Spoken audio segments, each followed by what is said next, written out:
Hadirin jamaah rahimakumullah, ini tak bacakan Muktamar NU ke-1 di Surabaya tanggal 13 Rabiul Tsani 1345 Hijriah 20 Oktober 1926 Masehi menyatakan bahwa selamatan setelah kematian adalah bid'ah yang hina. Saya mulai dulu ya, ini yang saya pegangi itu. Bisa kemudian saya pernah menjabat Katib Suriah NU di Kecamatan Kandangan. Yang bertanda tangan di bawah ini saya, nama Afrofi Abdul Ghani, tempat tanggal lahir Kediri 19 April 1954, alamat Dusun Kutuk, RT 2 RW 1 Banaran Kandangan Kediri, pekerjaan guru. Dengan ini menyatakan bahwa apa yang saya sampaikan dibantul dalam forum-forum pengajian yang isinya membid'ahkan, mengafirkan, mensyirikkan amaliyah NU adalah salah. Maka dengan ini saya mohon maaf pada habaib, para ulama dan seluruh warga NU, dan saya berjanji tidak akan mengulangi lagi. Dan apabila di kemudian hari saya melanggar perjanjian ini, pernyataan ini, saya siap menerima sanksi dalam bentuk apapun dan sanksi hukum. Apa yang saya sampaikan dalam ceramah tidak mewakili ormas apapun. Demikian pernyataan ini saya buat dengan sesungguh-sungguhnya. Assalamualaikum warahmatullahi wabarakatuh. Alhamdulillah wassalatu wassalamu ala rasulillah. Allahumma sholli ala Muhammad wa ala ali Muhammad. Teman-teman yang dirahmati Allah Subhanahu wa Ta'ala, dukung channel ini dengan like, share, dan subscribe agar dapat menerima notifikasi setiap kali ada video terbaru yang kami upload. Untuk yang sudah subscribe, kami ucapkan jazakumullahu khairan katsiran. Teman-teman yang dirahmati Allah Subhanahu wa Ta'ala, di awal video tadi, seorang Kiai NU bernama Kiai Afroki Abdul Ghani Hafizahullah yang memberikan keterangan berdasarkan Muktamar NU pertama di Surabaya pada tahun 1926 yang menyatakan bahwa selamatan setelah kematian adalah bidah. Hal ini menjadi pegangannya. Kemudian dari pihak Aswaja tidak terima dan menyuruh Kiai Afroki Abdul Ghani Hafizahullah untuk membuat pernyataan bahwa yang dia katakan adalah salah. Di sini kita bisa melihat bahwa ada ketakutan dari pihak Aswaja yang membuat jamaahnya bisa berpindah ke manhaj salaf. Pada kesempatan kali ini, coba kita dengarkan video Kiai Afroki Abdul Ghani Hafizahullah tentang amaliyah NU yang beliau kritisi, bahwa tidak ada dalil yang menganjurkan amalan mereka. Kita simak bersama videonya. فَبِأَيِّ آلَاءِ رَبِّكُمَا تُكَذِّبَانِ. Jikalau saya diminta untuk membacakan sebuah kitab Bulughul Maram, saya berusaha menerangkan dan menerjemahkan sesuai dengan asbabul wurudnya, juga tak buka. Dikala itu saya yang punya baru yang namanya Subulus Salam. Setelah tak terangkan sesuai dengan hadis, dengan nahwu, sorob, dan mantek balaghahnya, kemudian tak praktekkan kalau wudhu adalah dikala itu bahas masalah ngusap kepala.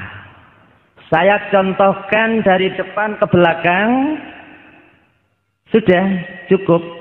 Dari depan tangan dua selesai. Kemudian yang kedua dari belakang dikedepankan lagi. Yang ketiga dari depan langsung telinga, dan ini yang saya pakai. Saya pulang sampai di rumah bingung sendiri, loh.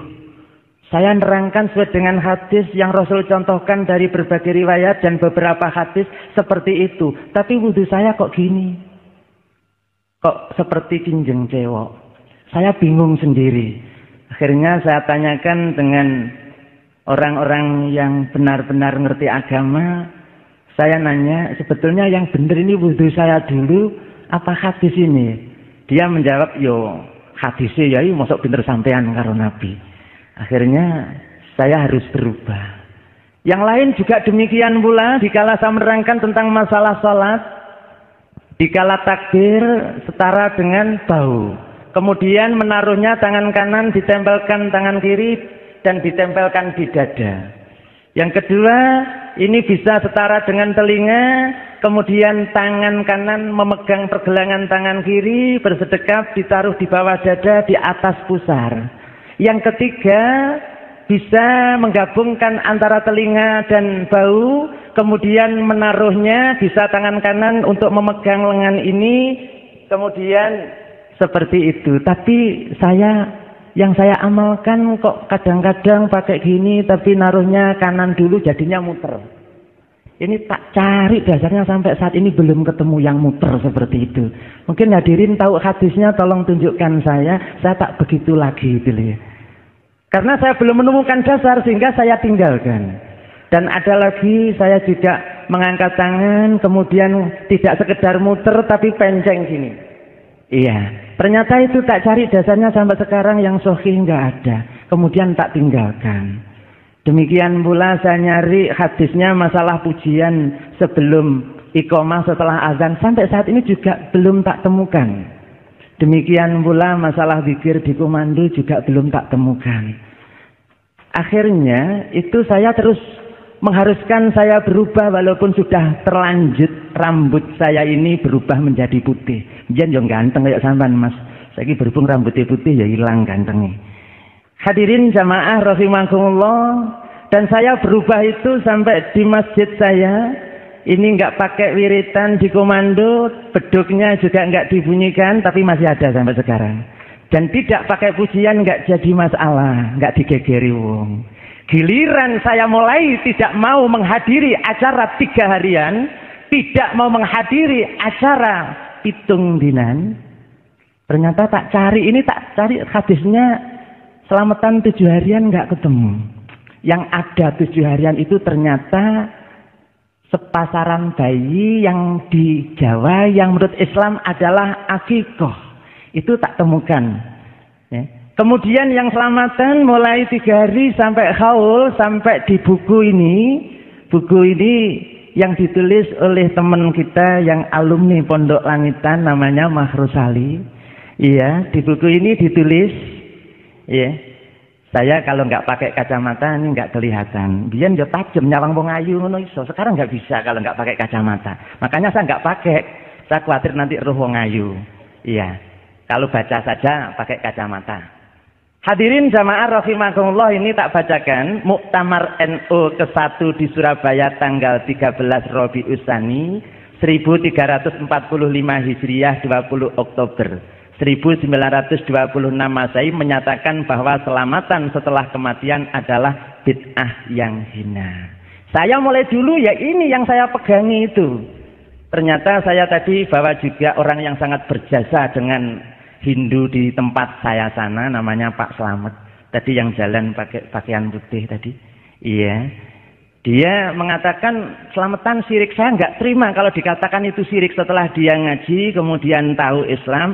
Dia duluan menyatakan syirik. Saya tetap berpegang keputusan Muktamar Nahdlatul Ulama. Bahwa karena saya dianggap bisa, kemudian saya pernah menjabat Katib Suriah NU di Kecamatan Kandangan. Kemudian digeser ke Akwan Suriah, Kecamatan NU Kandangan. Yang penting kita menjaga iman kita jangan sampai tercoreng dengan yang namanya sepasaran. Dengan yang namanya selapanan, dengan namanya bancaan tiron, dengan namanya tingkepan, dengan namanya telung dinan, pitung dinan, 40 hari. Peringatan kematian arwah leluhur kita. Pendak pisan, pendak pindu. Sampai sewon. Sampai sing koyo Islam itu namanya haul. Nanti mudah-mudahan Ustadz Abdul Aziz memaparkan itu sebetulnya di Weda apa di Quran. Saya nyari di Quran sampai saat ini belum saya temukan. Di hadis-hadis tak cari, gelebekan sampai detik ini belum menemukan. Panjenengan harus ingat syarat masuk surga adalah hanya 2, iman dan amal soleh. Kalau iman dan amal soleh sudah ada pada kita, ini jaminannya surga. Asal kita tidak melakukan sesuatu atau mengucapkan sesuatu yang menjadikan batal Islam kita, syahadat kita, iman kita. Wa amilu sholihat, syarat kedua amal sholih. Jelas amal sholih itu amalan-amalan ibadah yang mencontoh amalan ibadah Rasul itu dinamakan amalan sholih. Tapi amalan ibadah walaupun banyak yang mengamalkan, termasuk di sini di buku ini ditulis tahlilan, istighosan dan ziarah wali ini walaupun banyak yang mengamalkan, tapi ternyata Rasul tidak mengamalkan, berarti amalan yang salah. Demikian yang saya sampaikan. Mudah-mudahan nanti kita bisa menindaklanjuti apa yang kita bahas malam ini, dan harapan kita sama-sama berdoa memohon kepada Allah. Seiring dengan pengajian yang ada ini, Allah berkenan mencurahkan, memberikan hidayahnya kepada kita bersama. Amma ba'du fa inna asdaqal hadithi kitabullah wa khairal huda huda Muhammadin sallallahu alaihi wasallam wa syarrul umuri muhdatsatuha wa kullu muhdatsatin bid'ah wa kullu bid'atin dhalalah wa kullu dhalalatin finnar. Teman-teman yang dirahmati Allah Subhanahu wa taala, itu tadi penjelasan Kiai Afroki Abdul Ghani Hafizahullah menyampaikan pengalamannya saat diminta untuk membacakan kitab Bulughul Maram. Dia menjelaskan dan menerjemahkannya dengan merujuk pada konteks Asbabul Wurud, meskipun hanya memiliki kitab Subulus Salam sebagai referensi. Dalam menjelaskan tata cara wudhu, dia mempraktikkan berbagai cara mengusap kepala. Namun kemudian merasa bingung karena cara yang dia praktikkan berbeda dengan hadis yang dia jelaskan. Setelah berkonsultasi dengan ahli agama, dia menyadari bahwa tak ada yang lebih pintar dari Nabi dan memutuskan untuk mengubah kebiasaannya. Kiai Afroki Abdul Ghani Hafizahullah juga mengalami hal serupa saat menjelaskan tentang salat, di mana dia merasa cara yang dia amalkan tidak didasarkan pada dasar yang kuat. Dia terus mencari hadis yang mendasari amalannya, termasuk mengenai pujian sebelum iqomah dan zikir bersama setelah salat. Setelah tidak menemukan dasarnya, dia memutuskan untuk mengubah kebiasaannya meskipun usianya sudah lanjut. Selain itu, dia menyebutkan bahwa tradisi seperti selamatan 7 hari setelah kematian tidak memiliki dasar yang jelas dalam Islam, dan mengutip keputusan Muktamar NU pertama di Surabaya tahun 1926 yang menyatakan bahwa selamatan tersebut adalah bidah. Meskipun ada yang berpendapat bahwa selamatan itu syirik, Kiai Afroki Abdul Ghani Hafizahullah awalnya tidak menerima. Namun akhirnya dia menyadari bahwa hal tersebut memang tidak sesuai dengan ajaran Islam.